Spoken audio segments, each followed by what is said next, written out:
प्रणाम। सब लोग के माता रानी सब लोग के खुश रखी, सब लोग खुश रही।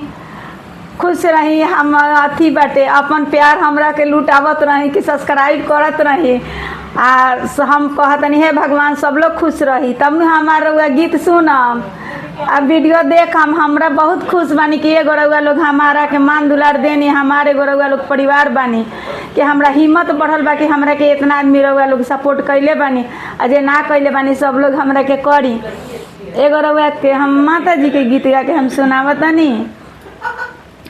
खेलाई तरहल हुए फूला मत सुपुली मौनी आहे आहे आई जे गोलवए मैया अव झटने मरवा है आहे आई जे गोलवए मैया अव झटने मरवा है।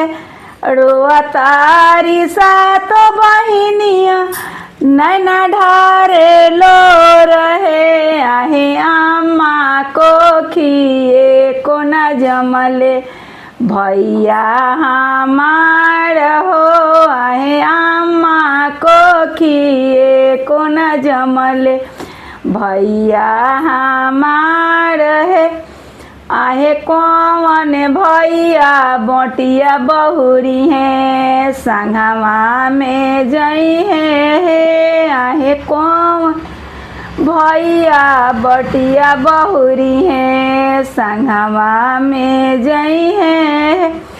चुप हो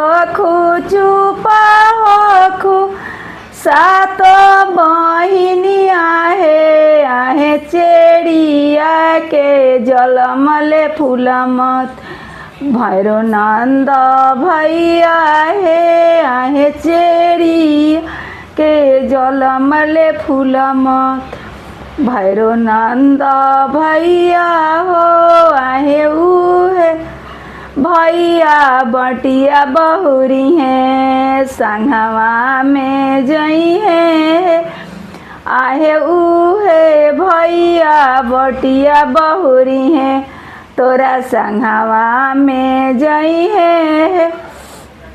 जानतनी एगो भाई बिना सब बहिन के निराश रहला, एगो भाई से अजोड़ रहेला मैया में बाटे कि मैया लोग रोत रहे लो कि हाँ हमरा भाई ना रही तो के हमरा संगे जाई आ के हमरा के बोलाई जनी कि ऐसा नहीं माई के गीत पर आँख से आंसू आ जाता टे। चली रउआ लोग के पसंद पड़ी तो हमरा के अथी कर।